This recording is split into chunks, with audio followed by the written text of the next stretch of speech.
ಪೇಪರ್ನ ಲಾಸ್ಟ್ ವಿಡಿಯೋದಲ್ಲಿ ಹಾಕಿದ್ದೀವಿ. ಇವತ್ತು ಸಮಾಜ ವಿಜ್ಞಾನದಲ್ಲಿ ಏನು ಮಾಡೋಣ, 2019ರಲ್ಲಿ ಕೇಳ್ತಕ್ಕಂಥ ಪ್ರಶ್ನೆಗಳು ಮತ್ತು ಕೀ ಉತ್ತರಗಳನ್ನ ನೋಡೋಣ. NMMS ಪರೀಕ್ಷೆಗೆ ಯೂಸ್ ಆಗ್ತಕ್ಕಂಥ ನೋಟ್ಸ್ ಆಗಿರ್ಬೋದು, ಕ್ವಶನ್ ಆನ್ಸರ್ಸ್ ಆಗಿರ್ಬೋದು, ಹಿಂದಿನ ಪ್ರೀವಿಯಸ್ ಇಯರ್ ಕ್ವಶನ್ಸ್ಗಳನ್ನು ನಮ್ಮದೇ ಚಾನಲ್ನ ಯೂಟ್ಯೂಬ್ನಲ್ಲಿ ಪ್ಲೇಲಿಸ್ಟ್ ಇದ್ದಾವೆ. ಸೊ ಅವುಗಳನ್ನು ಹೋಗಿ ಚೆಕ್ ಮಾಡಿ ಅಂತ ಹೇಳ್ತಾ, ಸೊ ಇವತ್ತು 2019ರಲ್ಲಿ ನಡೆದಿರ್ತಕ್ಕಂಥ ಸಮಾಜ ವಿಜ್ಞಾನದ ಪ್ರಶ್ನೆಗಳನ್ನು ನೋಡೋಣ. ಪ್ರಶ್ನೆ 36 ಹೊಂದಿಸಿ ಬರೆಯಿರಿ ಅಂತ ಕೊಟ್ಟಿದ್ದಾರೆ. ಈ ಕಡೆ ಎಸ್ ಕೃತಿಗಳ ಹೆಸರುಗಳಿದ್ದಾವೆ, ಈ ಕಡೆ ಕೃತಿಗಳನ್ನು ಬರೆದಿರ್ತಕ್ಕಂಥವ್ರು ಇದ್ದಾರೆ. ಸೊ 36ರಲ್ಲಿ ಸರಿಯಾಗಿರ್ತಕ್ಕಂಥ ಉತ್ತರ ಇತ್ತು ವಿದ್ಯಾರ್ಥಿಗಳೇ. ಆಯ್ಕೆ ಸಂಖ್ಯೆ 2 ಸರಿಯಾಗಿರ್ತಕ್ಕಂಥ ಉತ್ತರ ಇತ್ತು.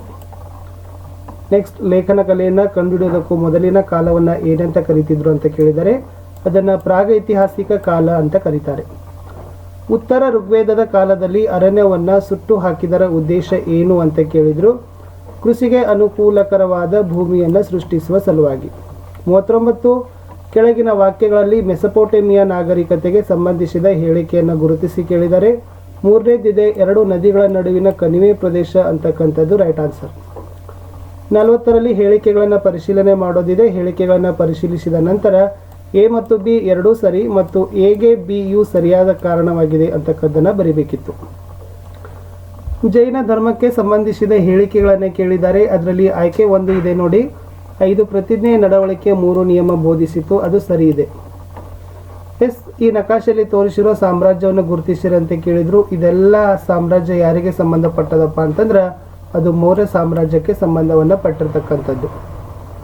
ಮುಂದಿನ ಪ್ರಶ್ನೆ 43 ಸಮುದ್ರಗುಪ್ತನ ಸಾಧನೆ ಬಗ್ಗೆ ತಿಳಿದುಕೊಳ್ಳಲು ಸಹಾಯಕವಾಗಿರ್ತಕ್ಕಂಥ ಶಾಸನ ಯಾವುದು ಕೇಳಿದ್ರು. ಅಲಹಾಬಾದ್ ಸ್ತಂಭ ಶಾಸನ ಅಂತಕ್ಕಂಥದ್ದು ರೈಟ್ ಆನ್ಸರ್. ಎಸ್, ಹೇಳಿಕೆಗಳಿದ್ದಾವೆ, ಹೇಳಿಕೆಗಳನ್ನು ಪರಿಶೀಲಿಸಬೇಕು. 44ರಲ್ಲಿ ಎ ಸರಿ ಬಿ ತಪ್ಪು ಅಂತಕ್ಕಂಥದ್ದು ರೈಟ್ ಆನ್ಸರ್. ಶಾತವಾಹನರ ಕಾಲದ ವ್ಯಾಪಾರ ಕೇಂದ್ರಗಳನ್ನು ಗುರುತಿಸಬೇಕಾಗಿದೆ. 45ರಲ್ಲಿ ನಾಸಿಕ್, ಕಲ್ಯಾಣ್, ಬ್ರೋಚ ಭಟ್ಕಳ ಅಂತಕ್ಕಂಥದ್ದು ಸರಿಯಾದ ಉತ್ತರ. ಭೂಮಿಯು ಗೋಳಾಕಾರವಾಗಿದೆ ಎಂಬುದನ್ನು ದೃಢೀಕರಿಸುವ ಒಂದು ಅಂಶವನ್ನು ಗುರುತಿಸಲಿಕ್ಕೆ ಹೇಳಿದ್ದಾರೆ. ಸಮಭಾಜಕ ವೃತ್ತ ಮತ್ತು ಧ್ರುವೀಯ ಸುತ್ತಳತೆಗಳ ವ್ಯತ್ಯಾಸ ಅನ್ನೋದು ಸರಿ ಇದೆ. ಹಡಗೊಂದು ಅಂತಾರಾಷ್ಟ್ರೀಯ ದಿನಾಂಕ ರೇಖೆಯನ್ನು ಪಶ್ಚಿಮದಿಂದ ಪೂರ್ವದ ಕಡೆಗೆ ದಾಟಿದರೆ ಕೇಳಿದ್ದಾರೆ. ಸೊ 47ರಲ್ಲಿ ಅದು ಒಂದು ದಿನ ಕಳೆದುಕೊಳ್ಳುತ್ತದೆ ಅಂತಕ್ಕಂಥದ್ದು ರೈಟ್ ಆನ್ಸರ್. ಮ್ಯಾಟಲ್ ಮತ್ತು ಕೇಂದ್ರ ಗೋಳಗಳನ್ನು ಪ್ರತ್ಯೇಕಿಸುವ ಸೀಮಾ ರೇಖೆಯನ್ನು ಗುರುತಿಸಲಿಕ್ಕೆ ಕೇಳಿದ್ದಾರೆ. ಸೊ ಸರಿಯಾಗಿರ್ತಕ್ಕಂಥ ಉತ್ತರ ಇತ್ತು. 48ರಲ್ಲಿ 2 ಗುಟೆನ್ಬರ್ಗ್ ಸೀಮಾವಲೆ ಅಂತ ಕರೀತಾರೆ. ಸೊ ಹೊಂದಿಸಿ ಬರಿಬೇಕಾಗಿತ್ತು. ಶಿಲೆಗಳು ಮತ್ತು ರೂಪಾಂತರ ಶಿಲೆಗಳಿತ್ತು. ಆಯ್ಕೆ 4 ಸರಿಯಾದ ಉತ್ತರ ಇದೆ. ಅಂತಃಸರಣ ಅಗ್ನಿ ಶಿಲೆಗಳನ್ನು ನಿರೂಪಿಸ್ತಕ್ಕಂಥ ಗುಂಪು ಯಾವುದು ಕೇಳಿದ್ರು. ಗ್ರಾನೈಟ್, ಡಯೋರೈಟ್, ಪೆರಿಯೋಡೈಟ್ ಮತ್ತು ಗ್ಯಾಬ್ರೋ ಅಂತಕ್ಕಂಥದ್ದು ರೈಟ್ ಆನ್ಸರ್. ಕೆಳಕಂಡವುಗಳಲ್ಲಿ ರಾಸಾಯನಿಕ ಶಿಥಿಲೀಕರಣದ ಪ್ರಕ್ರಿಯೆಯನ್ನು ಪ್ರತಿನಿಧಿಸುವುದನ್ನು ಆಯ್ಕೆ ಮಾಡಿ ಅಂತ ಕೇಳಿದ್ದಾರೆ. ಆಮ್ಲಜನಕ ಸಂಯೋಜನೆ ಇದೆ, ಇದು ಸರಿಯಾದ ಉತ್ತರ. ಎಸ್, ಭೂನಗ್ನೀಕರಣದ ಭೂ ಸ್ವರೂಪವನ್ನು ಗುರುತಿಸಲಿಕ್ಕೆ ಕೇಳಿದ್ರು. ಚಿತ್ರದಲ್ಲಿ ಕೊಟ್ಟಿರ್ತಕ್ಕಂಥದ್ದು. ಸೊ ಸರಿಯಾದ ಉತ್ತರ ಇದೆ, ಅವರೋಹಿ ಶಂಕು ಅಂತಕ್ಕಂಥದ್ದು ರೈಟ್ ಆನ್ಸರ್. ಕೆಲವು ವಿಶೇಷ ಸಂದರ್ಭಗಳಲ್ಲಿ ಹೆಚ್ಚುವ ಎತ್ತರದೊಂದಿಗೆ ವಾಯುಮಂಡಲದ ಉಷ್ಣಾಂಶ ಸಹ ಹೆಚ್ಚಾಗ್ತದೆ. ಇದಕ್ಕೆ ಏನಂತ ಕರೀತಾರೆ ಅಂತ ಕೇಳಿದ್ದಾರೆ. ಉಷ್ಣಾಂಶದ ವಿಪರ್ಯಯ ಅಂತ ಕರೀತಾರೆ. ಮೋಡಗಳ ವಿಧ ಹೆಚ್ಚುತ್ತಿರುವ ಎತ್ತರದ ಆಧಾರದ ಮೇಲೆ ಜೋಡಿಸಬೇಕಾಗಿತ್ತು. 54ರಲ್ಲಿ ಸರಿಯಾದ ಉತ್ತರ ಇದೆ, 1ನೇದ್ದು. ಸಾರ್ವಜನಿಕ ಆಡಳಿತ ಅಂತ ಪದವನ್ನು ಮೊಟ್ಟ ಮೊದಲ ಬಾರಿಗೆ ಬಳಸಿದವರು ಯಾರು ಕೇಳಿದ್ದಾರೆ. ಅಲೆಕ್ಸಾಂಡರ್ ಹ್ಯಾಮಿಲ್ಟನ್ ಅಂತಕ್ಕಂಥದ್ದು. 56 ಕೇಂದ್ರ ಲೋಕಸೇವಾ ಆಯೋಗದ ಯಾವುದೇ ಸದಸ್ಯರು ಅಥವಾ ಅಧ್ಯಕ್ಷರನ್ನು ದುರ್ನಡತೆಯ ಆಧಾರದ ಮೇಲೆ ವಜಾ ಮಾಡುವ ಅಧಿಕಾರವನ್ನು ಹೊಂದಿದವರು ಯಾರು ಕೇಳಿದ್ದಾರೆ. ರಾಷ್ಟ್ರಪತಿಗಳೇ. ರಾಜ್ಯಶಾಸ್ತ್ರಕ್ಕೆ ಒಂದು ಸ್ವತಂತ್ರ ವಿಜ್ಞಾನದ ಸ್ಥಾನಮಾನ ಕೊಟ್ಟವರು ಕೇಳಿದ್ದಾರೆ. ಗ್ರೀಕರು ಅಂತಕ್ಕಂಥದ್ದು ರೈಟ್ ಆನ್ಸರ್. ಒಂದು ರಾಷ್ಟ್ರವನ್ನು ಅಲ್ಲಿನ ಮಾನವ ಹಕ್ಕುಗಳ ಮೂಲಕ ಗುರುತಿಸಬಹುದು ಎಂದು ಹೇಳಿದವರು ಯಾರು ಅಂತ ಕೇಳಿದ್ದಾರೆ. H.J. ಲಾಸ್ಕೆ ಅಂತಕ್ಕಂಥದ್ದು ಸರಿಯಾದ ಉತ್ತರ. ಪರಿಣಿತರ ಮಾರ್ಗದರ್ಶನದಲ್ಲಿ ಕ್ರಮಬದ್ಧ ಯೋಜನೆಯ ಆಧಾರದ ಮೇಲೆ ನೌಕರರಿಗೆ ಒದಗಿಸುವ ತರಬೇತಿಗೆ ಏನಂತ ಕರೀತಾರಂತಿದೆ. ಔಪಚಾರಿಕ ತರಬೇತಿ ಅಂತ ಕರೀತಾರೆ. ಗ್ರಾಮದ ಮತದಾರರೆಲ್ಲರನ್ನು ತನ್ನ ಸದಸ್ಯರನ್ನಾಗಿ ಒಳಗೊಂಡ ಗ್ರಾಮೀಣ ಸ್ಥಳೀಯ ಸರ್ಕಾರ ಸಂಸ್ಥೆ ಯಾವುದು ಅಂತ ಕೇಳಿದ್ದಾರೆ. 60ರಲ್ಲಿ ಎಸ್, 3ನೇದು ಗ್ರಾಮ ಸಭೆ ಅಂತಕ್ಕಂಥದ್ದು ಸರಿಯಾದ ಉತ್ತರ ಇತ್ತು. ಸಂಘರ್ಷದ ಸಿದ್ಧಾಂತದ ಪ್ರವರ್ತಕರು ಯಾರು ಕೇಳಿದ್ದಾರೆ. ಕಾರ್ಲ್ ಮಾರ್ಕ್ಸ್ ರವರನ್ನ ಸಂಘರ್ಷ ಸಿದ್ಧಾಂತದ ಪ್ರವರ್ತಕರು ಅಂತ ಕರೀತಾರೆ.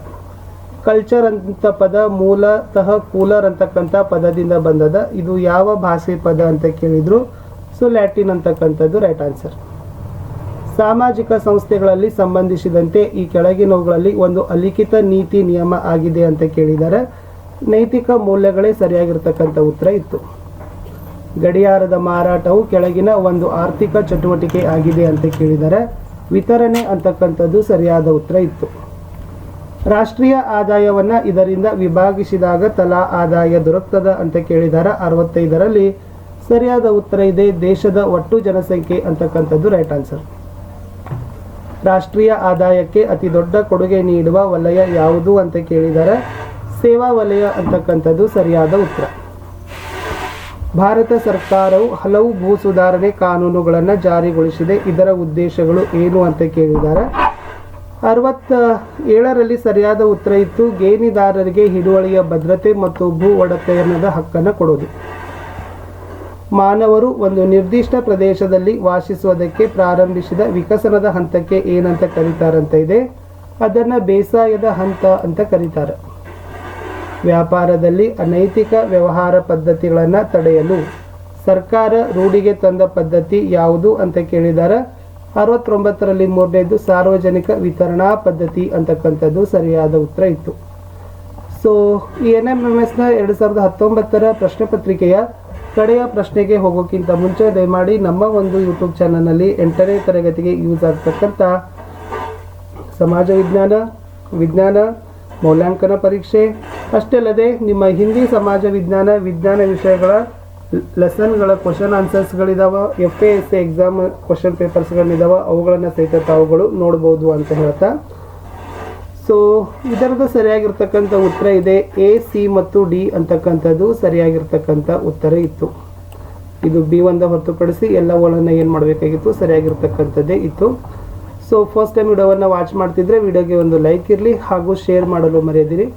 ಸೊ ನೀವು ಬಳಸ್ತಕ್ಕಂಥ ನಿಮ್ಮ ಶಾಲೆಯ ವಾಟ್ಸಪ್ ಆಗಿರ್ಬೋದು, ಟೆಲಿಗ್ರಾಮ್ ಗ್ರೂಪ್ ಆಗಿರ್ಬೋದು, ಓಕೆ, ಅವುಗಳಲ್ಲಿ ನಮ್ಮ ವಿಡಿಯೋಗಳನ್ನು ಹೆಚ್ಚು ಶೇರ್ ಮಾಡಿ ಅಂತ ಹೇಳ್ತಾ, ಸೊ ಮತ್ತೆ ನಾನು ನಿಮಗೆ ಸಿಗ್ತೀನಿ ಮುಂದಿನ ವಿಡಿಯೋದಲ್ಲಿ. ವಿಡಿಯೋಗಳನ್ನು ನಿರೀಕ್ಷೆಗಳನ್ನು ಮಾಡಬೇಕು, ಜೊತೆಗೆ ಹೆಚ್ಚಾಗಿ